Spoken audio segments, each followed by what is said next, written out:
Bonjour et bienvenue dans L'Œil de Miss Ray, une émission entièrement tournée ici, à la Galerie de Miss Ray. Une fois par mois, nous mettons la lumière sur des artistes et des organismes de notre belle région. Ensemble, nous gardons l'art vivant. Aujourd'hui, Martin Héroux, artiste peintre, et Gilles Sigouin, fondateur de l'organisme Entrepreneur.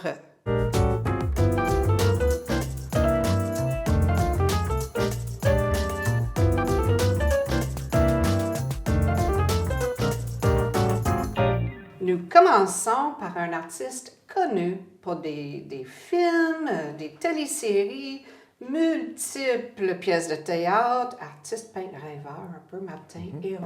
Bonjour. Bonjour, merci d'avoir franchi toutes les ponts pour venir me voir. Dieu sait qu'il y en a, mais ça fait plaisir. Tout pour l'art. Ah ouais, on y va. Oui, on y va, c'est parfait.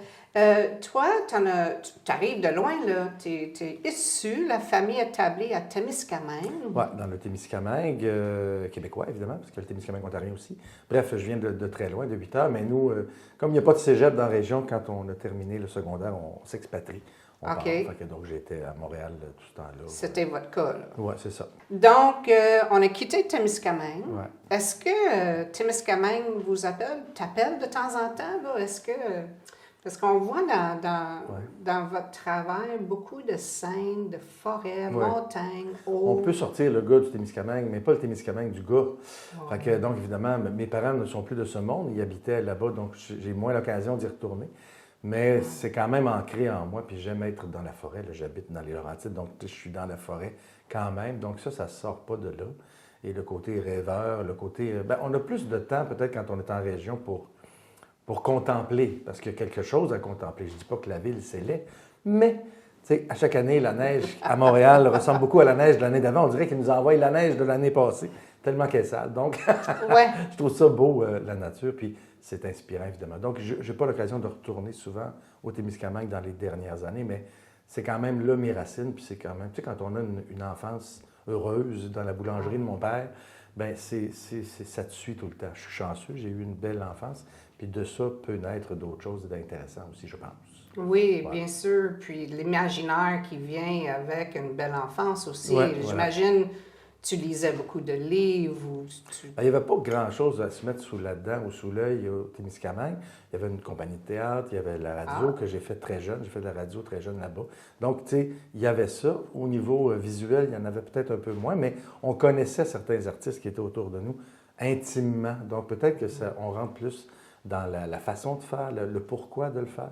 Puis j'aimais bien ça, de m'entourer de tout ça. Puis, on dirait, c'est peut-être parce qu'il y a peu de personnes en région, mais on dirait que tout le monde fait de l'art dans des régions. C'est peut-être parce qu'on a accès à ces gens-là plus facilement, puis qu'il y en a moins autour de nous. Mais tout le monde a quelque chose à créer. C'est ça qui est beau. Oui. Moi, j'ai vraiment toujours l'impression que tout le monde a quelque chose à dire. T'sais. Comme je dis souvent, tout le monde est artiste. Il s'agit juste d'oser un peu. Oui. Pas d'oser, mais de oser. Oser quelque chose. Quand on n'ose jamais, c'est sûr qu'on ne sera jamais bon. Ben, j'aime ça, ce petit jeu de mots-là. Là. C'est Brel qui disait ça. Le talent, c'est de oser. Oui, absolument. Absolument. Et comme comédien, tu as quitté Témiscamingue pour aller à Montréal. Ouais. Tu savais que tu voulais être comédien très jeune? Très jeune, je voulais faire de la radio, parce qu'il y avait une radio là-bas. Mon frère faisait de la radio, puis moi, j'aimais le médium, parce que je trouve que la radio, il y a beaucoup d'imaginaire en jeu, parce qu'on est obligé d'écouter et de s'imaginer ce qui se passe. Oui. Après ça, j'ai fait du théâtre là, au Témiscamingue. La compagnie de théâtre professionnelle m'avait engagé plus jeune. Puis j'ai fait « Ah ouais, je vais essayer ça ». Fait que j'avais commencé un cours en radio, puis après quoi, j'ai commencé mon cours en théâtre que j'ai terminé. Fait que j'ai fait un cours en radio aussi, là, au cas où. Mais donc, c'est ça. Donc, oui, je savais très jeune que j'aimais faire de la scène. C'est l'improvisation qui m'a amené à ça. Je suis de la génération où la LNI jouait à la télé, là, à Télé-Québec, à Radio-Québec à l'époque. Donc ça m'a apporté le fait d'être devant le public. J'aime ça. J'aime interagir avec les gens. Oui. J'aime que les gens interagissent, j'aime les entendre, les voir, les sentir. Ah oui, on peut s'alimenter par les rires. Le spectateur est un personnage principal dans une pièce. Et s'il n'y en a pas, si on joue tout seul devant chez nous, on est un peu schizophrène. En effet. Donc, l'amour pour le théâtre, c'est le départ. Oui. Ben, c'est ça. Je m'identifie comme un comédien, c'est sûr et certain. Je suis ça. Ça fait 36 ans que je fais ça. Fait que, pas mal. Multiples, Dans multiples. un autre domaine, j'aurais eu ma montre en or Ah de 30 ans de service.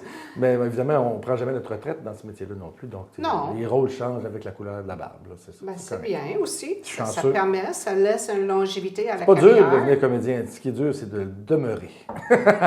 De rester ça toute sa vie. Ouais. D'accord. Ouais. Et je me posais la question en même temps, quand on fait des tournées des villes, on est comme le Symphorien, Ouais. le spectacle Symphorien, vous avez fait une tournée de la ville, ça doit solidifier des relations amicales avec les Oui. comédiens. Là. C'est comme une petite Oui, oui. famille. Oui, c'est ça. C'est une petite famille qu'on voit. Ben, ça dépend des. Tu parles de Symphorien, on a fait 2 ans avec ça, mais habituellement, on fait 30 shows, 25 shows, puis c'est tout. Mais pour rentrer en relation avec ces gens-là, pour faire la mise en scène, pour déployer ton personnage, jaser avec le metteur en scène, on jase avec les acteurs, on rentre vite en relation amicale, en relation, on parle vite de nos vies, de tout ça. Donc, tu sais, ça rapproche effectivement. Et j'ai fait 15 fois le tour du Québec en tournée, Wow. et c'est un pays magnifique. Et on a aussi des relations avec des gens qui sont à Bécomo, à Sept-Îles, à Gaspé, Oui, à avec vos Amqui, spectateurs. partout à votre Rouen, à Val-d'Or. audience. Fait que c'est formidable. Donc, on revoit ces gens-là. Tu sais, bon an, mal an, il y a à peu près 10 du monde qui vont au théâtre. Ouais. C'est ça. Ouais. Donc ça n'a pas changé, en fait. Mais tu sais, ça vieillit puis ça rajeunit, ça dépend de la pièce que tu fais, mais il y a toujours à peu près le même nombre de personnes qui se garochent au théâtre. Fait que, donc, on arrive à en vivre aussi, mais il y a beaucoup de propositions. Oui. Tu sais, le 40$ va à des humoristes, à des shows de danse et tout ça, c'est correct. Mais il y a beaucoup de propositions de spectacle au Québec. C'est effervescent, donc Ça, c'est intéressant les gens n'ont quand pas même. autant d'argent pour faire tout, là, non plus. Là. Oui. Pas capable de tout suivre. Oui. Donc oui, c'est intéressant. Oui. C'est très florissant. L'offre est là. Elle est très forte. Ouais, ouais, Très l'offre est forte, forte. là. Ouais, C'est ouais, super. tout à fait. Fait que ça, pour ça, c'est plaisant. Puis, Là, les films et les téléséries, là, oui. tu te Au situes Québec, là-dedans. Comment tu préfères-tu travailler dans les téléséries pour enfants ou pour adultes? Qu'est-ce qui... je préfère travailler. Oui, ben, bien sûr. Au Québec, bien sûr. au Québec la joie de ça, c'est qu'on fait de tout. Si j'avais la même carrière aux États-Unis, mon Dieu, je serais milliardaire. Mais, tu sais, donc ici, on se doit de tout faire. Oui. Donc, on fait de la pub, on fait de la série, on fait de la télésérie, on fait des téléromans, on fait du théâtre, on fait de tout, de l'animation. Donc, moi, j'ai fait longtemps, pendant 20 ans, là, sur 20 ans, j'ai fait 3 shows de théâtre, pas de théâtre, d'émissions pour enfants à la télé, Radio-Canada, Télé-Québec. J'ai adoré ça parce que, au niveau du personnage, on peut vraiment aller plus loin. Tu sais, dans la comédie. Oui. Donc, tu sais, la comédie étant jusqu'où aller trop loin. Donc, avec les personnages pour enfants, on peut en faire beaucoup. Et c'est plaisant pour nous. Ça nous laisse beaucoup de latitude. Tu sais, on n'est pas campé Oui, vous en êtes téléroman pas, où on oui. est encagé un peu dans C'est une ça. performance. C'est ça. Donc, ça, j'ai adoré ça. Et les costumes. Oui, les Come costumes, on. tout, Ah. le maquillage et tout. Puis aussi, ce qu'on nous redonne 20 ans plus tard, tu sais, mettons un 2-3 géants ou Aïe que j'ai fait à l'époque, ou Alice Oui. et les Merveilleux, bien là, les autres sont assez jeunes, mais un 2-3 géants, c'est des jeunes qui travaillent dans des postes d'essence et tout ça, qui font « Hey, Monsieur Ding Dong! » Et puis là, donc, ils me reconnaissent dans leur jeunesse, donc c'est le fun C'est d'avoir... pas une insulte, ça. Non, pas du tout. J'ai fait beaucoup de salons du livre avec Monsieur Ding Dong, là, donc, Ouais. tu sais, ça, on a pu... donc, ça, c'est plaisant, comme on a eu nos émissions pour enfants quand on était jeune, dont on se rappelle. Donc, moi, c'est la même chose. Donc, je trouve ça intéressant d'avoir fait une petite coche dans l'enfance de certains. C'est un privilège, en fait. Ouais. Bien, vous formez le futur. C'est ça. Vous formez... Ben, comme veux, l'art veux en pas. général. Là, ça, Oui. c'est la télévision, mais je veux dire, la peinture, c'est la même chose. Oui. La poésie, c'est la même chose. Oui. La photographie. Donc, on est formé à ça. Ce qui est dommage un peu, c'est qu'il n'y a pas de formation dans le scolaire pour nous donner accès à ça. Tu sais, je suis allé en France quelques fois où, tu sais, dès le primaire, la petite enfance, les jardins d'enfants, ils vont au musée, ils vont au théâtre. Ah oui, ils vont ah oui, aux ah oui. marionnettes. Ils ont des journées C'est ça, attitrées. attitré à ça. Donc, à à ce ça. moment-là, ça devient des spectateurs professionnels. Oui. Ici, c'est bon, oh, tu sais, là, oui, on y va pas, mais il n'y a pas cet accès facile-là via l'éducation. C'est Oui. peut-être un manque. Mais Je pense que ça, c'est intéressant. votre rôle, vos rôles, tu sais, je parle des comédiens qui Mm-hmm. travaillent avec la jeunesse, peu importe si c'est par des livres Ouais. ou par l'art visuel ou du cinéma, vous avez un très grand rôle dans leur éducation, Ouais. autant dans la culture, dans l'histoire. C'est ça. C'est important. admirable, c'est important, d'amener oui, bien sûr. l'extérieur vers l'école. Mais c'est ça. Donc, toi, tu me demandais ce que je préférais. Bien, moi, je pense qu'au niveau De la paye, c'est la télévision, c'est toujours plus payant de faire la télévision Ouais. du cinéma, mais au niveau de l'attrait puis de la trace en nous, le théâtre est intéressant. En tout cas, le spectacle vivant est intéressant Ouais. parce qu'on a la réaction tout de suite des Absolument. gens. Et ça fait plaisir. Comme je disais, tu sais, le spectateur est un personnage principal quand on fait du théâtre. Ah, oui, Donc, oui. ou de la scène. Donc ça fait plaisir. Puis là, on se réveille un jour, je ne sais pas trop après combien d'années, puis on se dit, tiens, je pense que je vais essayer de peinturer. Ben, j'ai toujours dessiné. Puis OK. je m'amusais comme ça. Puis à un moment donné, j'avais acheté de l'acrylique quelques années pour faire une toile pour mes ex-beaux-parents. Puis bon, j'ai fait ça. Puis tout le monde faisait, mon Dieu, c'est le fun, c'est beau. Je faisais, bah, ils sont gentils. Mais bon, mon frère peignait bien, puis tout ça, mais c'est son talent à lui. Puis quand j'ai déménagé, j'ai divorcé, j'avais une maison, la maison que j'ai en ce moment, dans les Laurentides, j'ai tout sorti mes choses. Puis en replaçant ma bibliothèque, j'ai vu Don Quichotte, les livres de Don Quichotte que j'avais lus à l'école de théâtre. Puis mon acrylique, puis je me dit, tiens, je vais m'amuser, j'ai du temps, je vais faire une toile. Donc j'ai fait un fond, puis j'ai fait, c'est intéressant. Puis après ça, qu'est-ce que je mets dessus? Ah ben tiens, je vais mettre le Don Quichotte de Picasso. Fait que j'ai refait le Don Quichotte de Picasso dessus, à peu près. Puis les gens faisaient, mon Dieu, c'est beau, je vois, c'est pas moi, c'est Picasso. Non, ton fond, il est beau. Ah, et ça, c'est de moi, par exemple. Fait que là, j'en fais 2, 3, puis là, de fil en aiguille, mettant ça sur les réseaux sociaux. Là, c'est une fascination, là, parce qu'on voit ici, là, dans la Happy Place, là, Oui. j'appelle ça le lieu joyeux là, de Oui. Don Quichotte. Oui, c'est coloré. On voit sur lin, sur papier, sur bois, sur canevas. C'est ça. On voit acrylique, on voit aquarelle. Tu as touché J'explore. à... Oui. Ouais. Ben, j'explore tout ça parce que puis je veux bien me départager de mes personnages, mais ils ne veulent pas, eux autres. C'est eux autres qui me demandent de C'est rester. ça, hein? Mais en fait, c'est pas eux autres, c'est les gens. Et je pense que on est en quête de quelque chose. Tu sais, on a perdu les églises, on a perdu des choses, on a perdu certains repères, avec bonheur et avec malheur aussi, mais je pense que les gens ont toujours cette quête-là. Donc, la quête, c'est vraiment ça aussi. Donc, et dans ce duo de personnages qui est le rêveur et le terrien, les gens se reconnaissent beaucoup. Ah, moi, j'aurais voulu faire ça, mais je peux pas, il faut que je reste chez nous. Ouais, mais le talent, c'est dosé. Fait que c'est peut-être ça aussi. Tu sais, Don Quichotte a cette folie d'aller sauver la veuve et l'orphelin alors qu'ils n'iront pas à être sauvés. Il est complètement fou. Oui. Il aime une femme qui est en fait une péripatéticienne, pour dire quelque chose. Donc, Ben oui, une femme oui. de joie. Donc, une putain. Puis il la met comme sa dulcinée. Donc, c'est pas vrai que c'est sa dulcinée. Elle trouve ça niaiseux et les gens autour trouvent ça épouvantable que lui pense que cette femme-là, c'est sa dulcinée, c'est la princesse du tombeau. Puis finalement, elle a failli niaiseux, mais pas tant que ça, finalement. Lui, il me montre en moi que je suis une femme valable, belle, grande, forte. Oui. Puis donc, finalement, il a raison dans sa naïveté. Oui. Donc, c'est peut-être ça aussi, c'est de mettre en scène, parce que c'est ça que je fais sur mes toiles. Là, c'est ça, il y a plein de scénarios là, c'est ça. qui viennent de ton imaginaire. Moi, je leur fais jouer des choses. Ouais. Moi, ce que je me dis, mettons la toile en arrière de toi où il est devant des nuages, un ciel rouge, pour moi, ça a une certaine signification. Pour d'autres, ça en sera une autre. C'est un peu comme dans toutes les œuvres d'art, c'est toujours ça aussi. Ce qu'on veut dire, puisque toi, tu comprends de ce que je veux dire, c'est deux choses. C'est ce que j'aime, de les mettre en scène, puis de les faire jouer, puis d'écouter ce que les gens, donc le public, d'écouter ce qu'ils ont à dire là-dessus, ce qu'ils pensent de ça. Moi, je trouve ça bien, bien plaisant, ça. En terminant, Martin, Oui. j'aimerais savoir c'est quoi la quête de Martin Héroux. C'est drôle, je pensais à ça justement un matin. Bien, c'est de laisser des traces de bonheur, laisser des traces de beauté pour qu'on sache que la vie, c'est pas juste plate. Donc, je pense qu'à semer du beau et du bon, il va bien pousser quelque chose qui ressemble à du beau et du bon.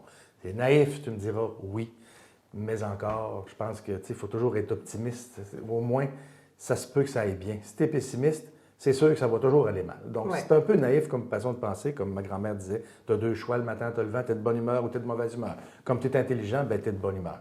Bien, je suis intelligent, grand-mère. Ah, merveilleux. Et merci beaucoup pour tout ce beau partage, Martin. Plaisir. Merci beaucoup à toi de nous recevoir chez toi. J'adore ça.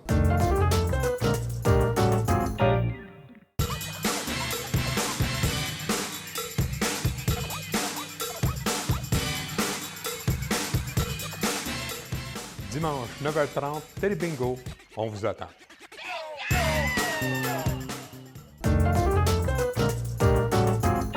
Ici à Chambly, on le connaît comme le photographe, le fondateur, propriétaire de Luma Studio, un homme très engagé au niveau social.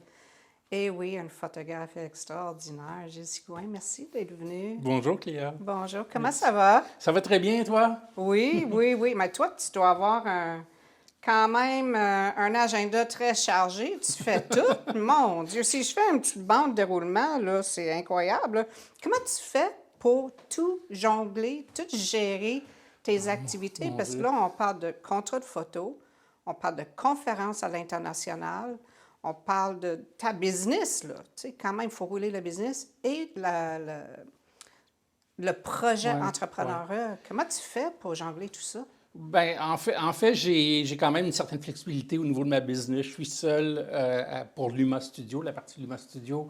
Alors, je peux m'organiser pour gérer justement les autres parties, les autres business.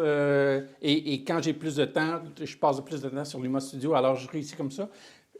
Certains diraient que je ne réussis pas toujours bien, mais c'est ça. Donc, il faut tenter de prendre son temps avec les différents morceaux et de tout allier ensemble. Est-ce On que tente tu as de un faire- tiroir pour chaque affaire, puis on ouvre, on ferme, On- ou est-ce que des fois ça En fait, s'entrecroise? il y a un tiroir, mais il n'est pas, il est pas tête. Il n'est pas fermé tête. Il y a des liens entre tout ça parce qu'en fait, dans les 3 projets, il y a vraiment des liens entre tout. Fait que ce pas des choses qui sont complètement séparées l'une de l'autre. Luma Studio apparaît dans les 2 autres projets, dans ce que je fais. Ouais. Ben oui. Comment qu'on arrive à ouvrir une compagnie? Tu sais, ton progression vers un photographe professionnel. On va parler de photographie pour commencer. Là.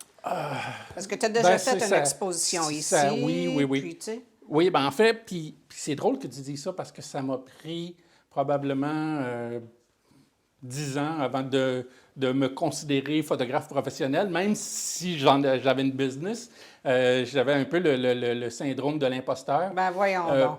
Parce que j'ai pas étudié en photographie. C'est né d'une passion de 25 ans de passion qui était de plus en plus présente.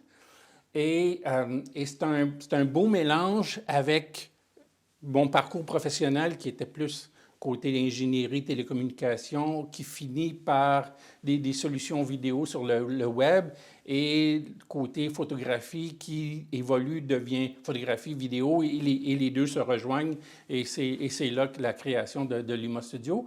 Mais comme je te disais, ça m'a pris, en tout cas, presque 10 ans avant de considérer que j'étais un photographe professionnel. On voit ça souvent avec les gens qui sont humbles. Hein? Les gens. Je sais pas, je peux pas dire, mais... Mais c'est 2 mondes différents, l'ingénierie Oui, et mais... le côté artistique. Oui, mais en fait, tu sais, mon parcours professionnel est un peu tortueux. J'ai débuté, j'étais musicien. Puis c'est ce que je pensais faire dans la vie, mais finalement, me rendre compte que les possibilités, on remonte quand même quelques années, là, on a 85-87, possibilités pour un musicien violoniste classique était très limitée à l'époque. Et donc, j'ai décidé d'aller à l'université sans vraiment savoir où ce que je m'en allais. Et finalement, je suis sorti de l'université comme en ingénierie. J'ai fait ma carrière 25 ans, 25-30 ans dans le domaine international des télécommunications et, comme je te disais, en finissant avec des solutions vidéo.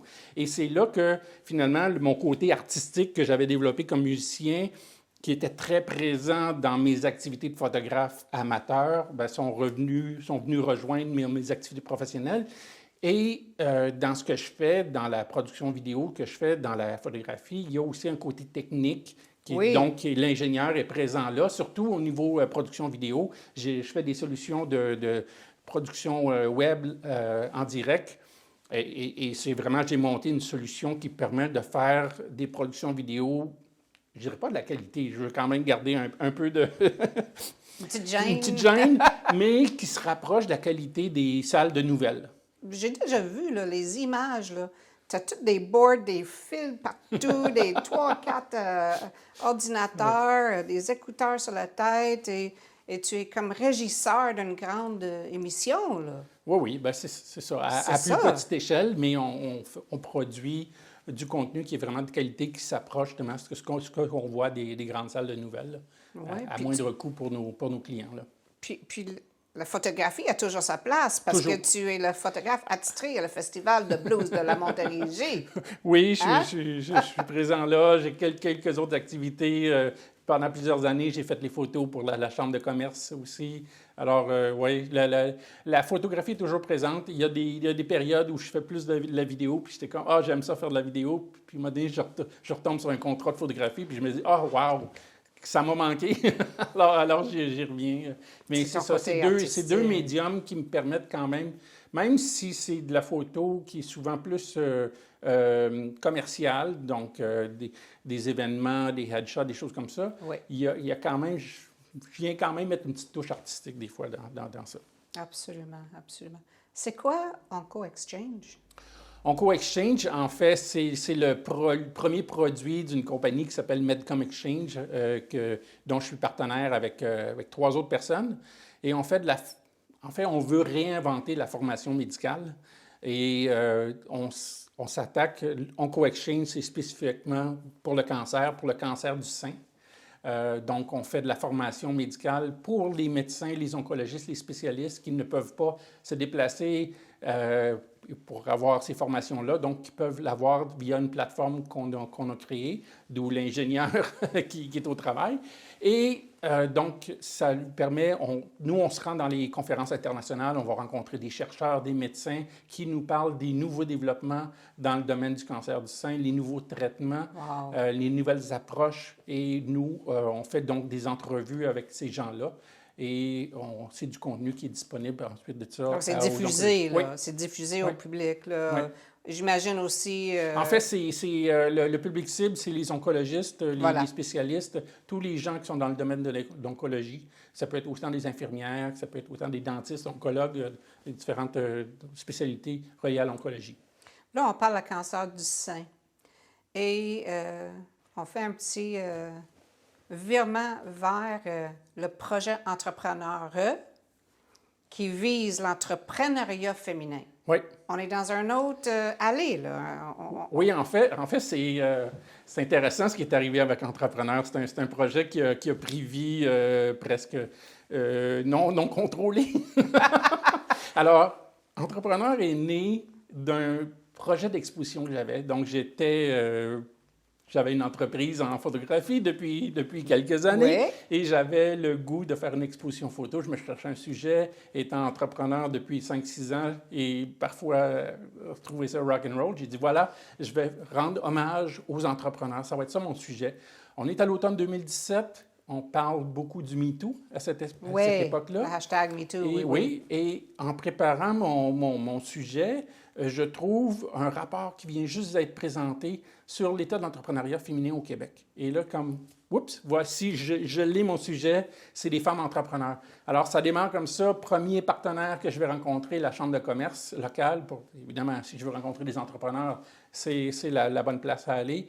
Et le directeur général de l'époque, Serge Elina, me dit « OK, Gilles, il faudrait faire plus que juste une exposition. » Il m'a poussé et finalement, on en a fait un gala qui a réuni 125 personnes, 150 personnes, en tout cas dans une place ici à Chambly. On a rempli le restaurant et ça a été un succès incroyable. Et suite à ça, les gens ont dit « OK, Gilles, il faut recommencer. » Évidemment, moi, au départ, c'était un projet unique. Quand c'est né, je voulais faire une exposition, c'était une fois et je passais à d'autres choses. Mais suite, les gens ont été emballés par le projet et tranquillement, on a répété l'expérience. Tu faisais partie de la deuxième édition. Quelques situations dans la COVID. Oui, dans la COVID. Le gala virtuel. Bravo. Avec une surprise où on allait porter en direct les trophées, les plaques de reconnaissance à nos lauréates directement chez elles, oui. Et donc, ça vraiment, ça a explosé. C'est ça, 5 ans plus tard. C'est maintenant un OBNL. C'est ça. C'est maintenant un OBNL. 5 ans plus tard, on fête 5... Donc, 5 éditions jusqu'à ce jour. C'est 54 lauréates, 48 finalistes dont on a fait la promotion. Toutes les femmes d'affaires. Oui. Ça a débuté autour du bassin de Chambly et maintenant, on couvre la moitié de la Montérégie.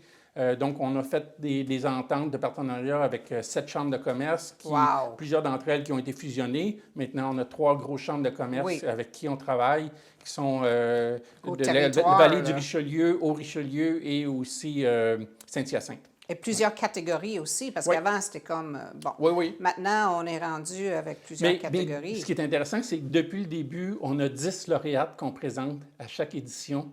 Parce que dès le départ, je voulais pas que ce soit une seule gagnante. gagnante, oui. Je voulais qu'il y en ait plusieurs. Oui. Donc, dès la première année, on avait déjà 10 lauréates. On a gardé 10 lauréates et on a ajouté avec les années les finalistes. Donc, on a 21 finalistes qu'on présente, qu'on va rencontrer. On fait des entrevues avec elles pour les connaître.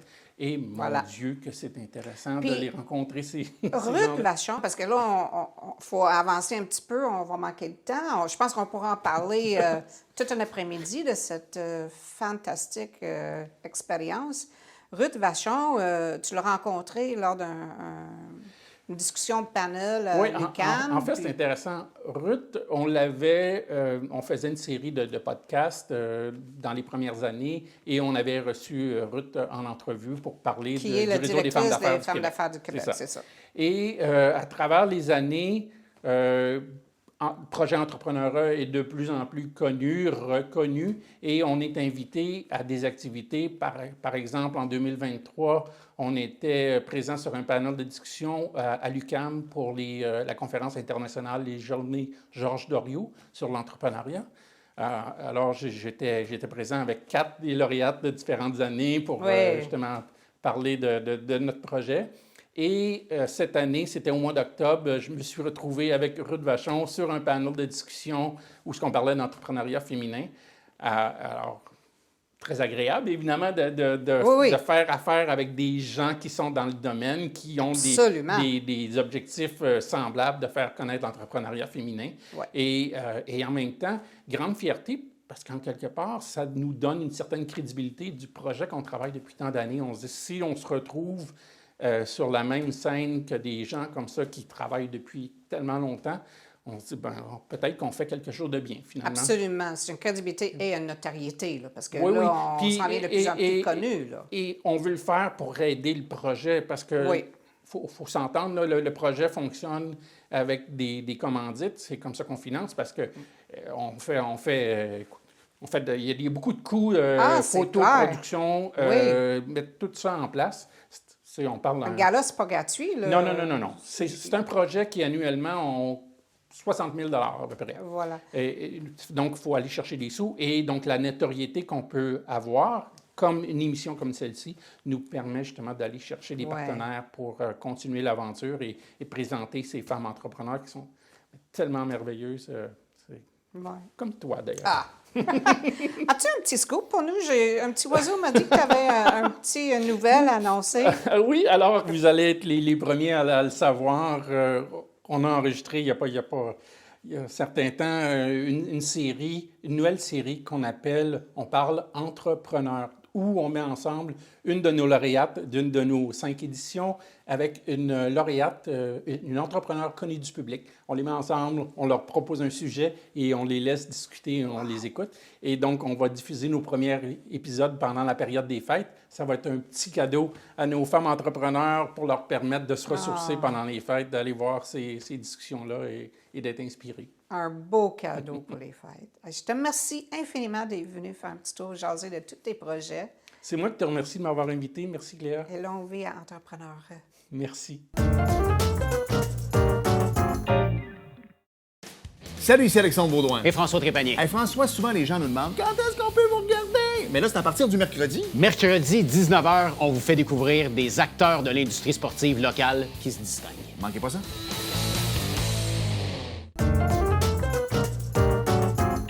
Quoi faire pendant le mois de décembre? Il y a une panoplie d'activités. Vous pouvez visiter la galerie, bien entendu. Et il y a aussi le 13 décembre, l'atelier lyrique avec leur concert de Noël au pôle culturel. Et n'oubliez pas, surtout pas les belles de décembre là, au Carrefour Richelieu tout le mois jusqu'au 31 décembre. Je profite de ce petit moment pour vous souhaiter un agréable temps des fêtes et on se revoit en 2026 plein d'énergie avec une programmation merveilleuse. Merci beaucoup à nos caméramans Mathieu et Yves. Merci à TVHR, à nos invités Martin Héroux et Gilles Sigouin. Merci à vous, chers auditeurs. Ensemble, nous gardons l'art vivant. À la prochaine.